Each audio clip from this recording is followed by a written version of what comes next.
కాంగ్రెస్ ప్రభుత్వంలో 10 ఏళ్ల పాటు మహాత్మా గాంధీ జాతీయ గ్రామీణ ఉపాధి హామీ పథకం అద్భుతంగా అమలైందని పీసీసీ అధ్యక్షురాలు వైఎస్ షర్మిలారెడ్డి అన్నారు. కేంద్రంలో నరేంద్ర మోదీ ప్రభుత్వం ఏర్పడ్డాక ఈ పథకాన్ని భ్రష్టు పట్టించారని మండిపడ్డారు. శ్రీ సత్యసాయి జిల్లా బత్తలపల్లి మండలం రాఘవంపల్లి గ్రామ సమీపంలో జరుగుతున్న ఉపాధి హామీ పనులను ఆమె పరిశీలించారు. అనంతరం ఆమె కూలీలతో మాట్లాడి వారి సమస్యలను తెలుసుకున్నారు. కరువు పని మొదలు పెట్టింది రాజశేఖర రెడ్డి గారు.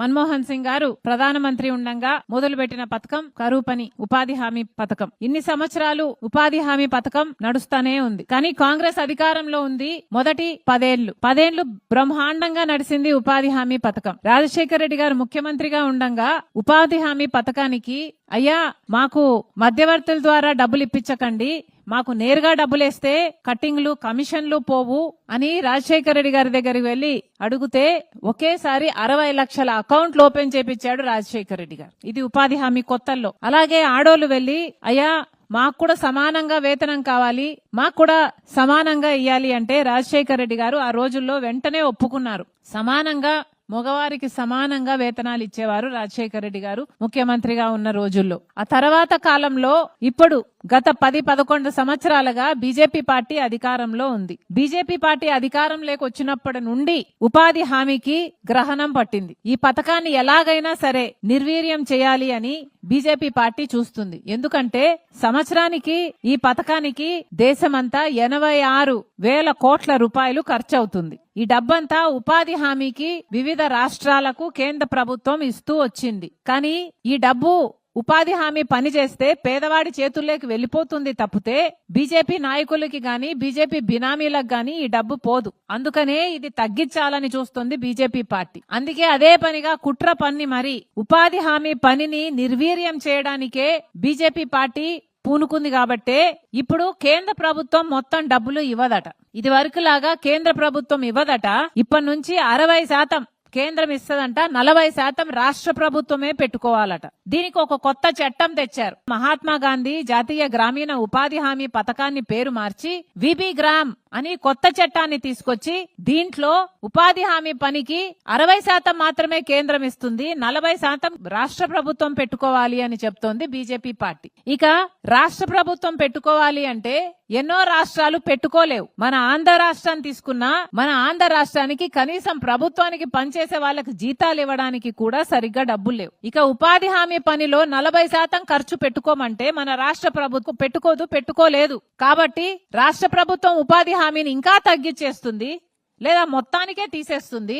ఇక కేంద్ర ప్రభుత్వం 60% పెట్టుకోవాల్సిన అవసరం కూడా ఉండదు. ఇది వీళ్ళు చేస్తున్న కుట్ర. అంతేకాదు ఇది వరకైతే 7 గంటలో 8 గంటలో కంటే ఎక్కువ పని చేయడానికి వీల్లేదు ఉపాధి హామీలో, అంతకంటే తక్కువే చేయాలి. ఇప్పుడు 12 గంటలు చేయాలట. కొత్త చట్టంలో 12 గంటలు పని చేస్తేనే డబ్బులు ఇస్తారట.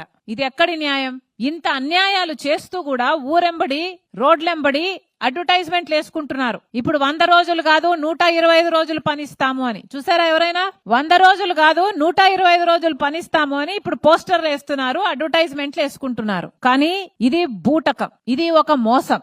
ఎందుకంటే ఇప్పటి వరకు కూడా 100 రోజులు కూడా ఏ గ్రామంలో పని ఇయ్యలేదు. గత సంవత్సరంలో తీసుకున్న 52 రోజులు మాత్రమే సగటున పని ఇచ్చారు. ఒక మనిషికి 52 రోజులు మాత్రమే పని ఇచ్చారు. ఈ 52 రోజులు కేవలం 52 రోజులు పని ఇచ్చిన వాళ్ళు ఇప్పుడు 125 రోజులు ఇస్తాము అంటే నమ్ముతారా?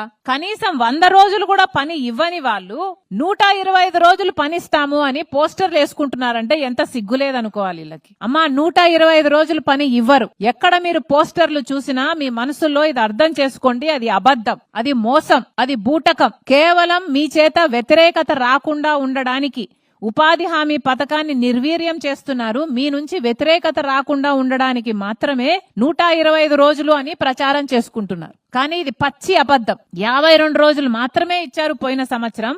100 రోజులు కూడా ఇవ్వలేదు. 100 రోజులు కూడా ఇవ్వలేని వాళ్ళు 52 రోజులు మాత్రమే పని ఇచ్చిన వాళ్ళు ఇప్పుడు 125 రోజులు ఇస్తారు అని మిమ్మల్ని మభ్యపెట్టే ప్రయత్నం చేస్తున్నారు.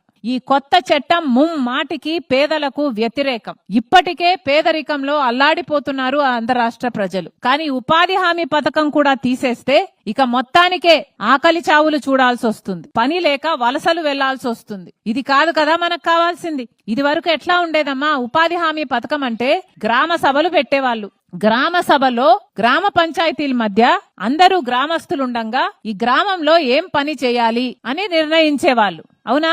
కానీ ఇప్పుడు బీజేపీ పార్టీ తెస్తున్న కొత్త చట్టంలో ఎలా ఉంటుందో తెలుసా? గ్రామ సభలకి అధికారాలు ఉండవట. వాళ్ళు నిర్ణయిస్తారట కేంద్రంలో ఎక్కడ ఏం పని చేయాలి అని, ఏ రాష్ట్రంలో ఎంత పని ఇవ్వాలి, ఏ జిల్లాలో ఏ పని ఇవ్వాలి, ఏ గ్రామంలో పని ఇవ్వాలి, అసలు పని ఇవ్వాలా పని ఇవ్వొద్దా, ఒకవేళ ఇచ్చినా ఎప్పుడు తీసేయాలి అన్నది మొత్తం అంతా కేంద్ర ప్రభుత్వమే చూస్తుందంట. అంటే ఇక గ్రామాలు బాగుపడే అవకాశం లేదు. గ్రామాలలో రోడ్లు వేసుకోవడమో, చేనులో పని చేసుకోవడమో, లేకపోతే బావులు తవ్వుకోవడమో, పూడికలు తీయడమో, లేకపోతే ఏదైనా పని చేసుకోగలగడమో ఇక గ్రామానికి అధికారమే ఉండదు. ఇప్పుడు ఎలా తయారవుతుందంటే బీజేపీ ప్రభుత్వం చేతుల్లోకి పోతే నోటిఫికేషన్ ఇస్తారట. అంటే అక్కడెక్కడో రోడ్డు పని జరుగుతుంది, లేదా ఒక ప్రాజెక్ట్ పని జరుగుతుంది, ఆ కాంట్రాక్టర్ కి ఇచ్చాము, ఆ కాంట్రాక్టర్ కింద ఈ ఉపాధి హామీ పని అప్పజెప్తున్నాము. కాంట్రాక్టర్ పనిస్తే ఉపాధి హామీ పని ఉంటుంది, కాంట్రాక్టర్ పని ఇవ్వకపోతే ఉపాధి హామీ పని ఉండదు. అంటే ఆఖరికి ఎలా తయారు చేస్తున్నారంటే ఈ గ్రామస్తుల్ని ఆ కాంట్రాక్టర్ కు లేబర్ సప్లై చేసే యంత్రాంగంగా మారిపోతుంది. మన గ్రామాలు బాగుపడవు, మన గ్రామస్తులు బాగుపడరు, కూలీలు అంతకంటే బాగుపడరు. ఇది ఎక్కడి న్యాయమని కాంగ్రెస్ పార్టీ ప్రశ్నిస్తుంది. అమ్మా, ఇది రాజశేఖర్ రెడ్డి గారు ముఖ్యమంత్రిగా ఉండంగా ప్రారంభించిన పథకం కాబట్టే రాజశేఖర్ రెడ్డి గారి బిడ్డగా నేను ఈ పథకాన్ని కాపాడాలి అని మీ దగ్గరికి వచ్చాను. రాహుల్ గాంధీ గారు ప్రత్యేకంగా చెప్పారు, ఇది కాంగ్రెస్ పార్టీ ప్రారంభించిన పథకం, ఎంతో చిత్తశుద్ధి ఉంది కాబట్టే కాంగ్రెస్ పార్టీ పేదవాడి గురించి ఆలోచన చేసింది కాబట్టే ఆ రోజుల్లో పని అడిగిన 15 రోజుల్లోనే పని ఇవ్వాలి, పని చేసిన 15 రోజుల్లో పేమెంట్ అయిపోవాలి అన్న రీతిలో ఈ పథకాన్ని మొదలు పెట్టడం జరిగింది. కానీ ఇప్పటికే ఈ పథకాన్ని పూర్తిగా నిర్వీర్యం చేశారు. 2 నెలలు 3 నెలలైనా పేమెంట్లు రావటం లేదు. మీరే చెప్తున్నారు, ఎంత పని చేసినా కూలీ ఇచ్చేది 100 రూపాయలే అని చెప్తున్నారు. కనీసం మంచినీళ్లు కూడా ఇయ్యారంటున్నారు. రాజశేఖర రెడ్డి గారు ముఖ్యమంత్రిగా ఉండంగా ఆటో ఛార్జీలు ఇచ్చారు, మజ్జిగ ఇచ్చారు, మంచినీళ్ళు ఇచ్చారు. ఇంకా ఆడోళ్ళకి లేకపోతే ఎవరికైనా అస్వస్థత చేస్తే అక్కడ ఒక టెంట్ వేసి ఒక చిన్న మెడికల్ క్యాంప్ లాగా పెట్టి వాళ్ళకి ఆరోగ్యానికి కూడా చూశారు. చిన్నపిల్లలుంటే చూసుకోవడానికి ఒక మనిషిని పెట్టారు.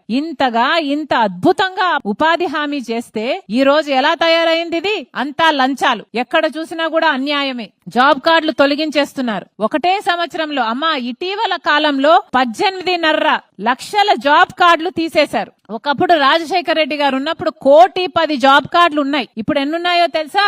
65 లక్షల జాబ్ కార్డులే ఉన్నాయి. అంటే క్రమంగా తీసేస్తున్నారన్నమాట. అంటే క్రమంగా ఉపాధి హామీని చంపేయాలి అని చూస్తున్నారు. ఇటీవల కాలంలోనే 18.5 లక్షల జాబ్ కార్డులను తొలగించేశారు. ఇప్పుడు డిలీషన్ అయినాయి అని మొత్తుకుంటున్నారు అంటున్నారే, అందుకే.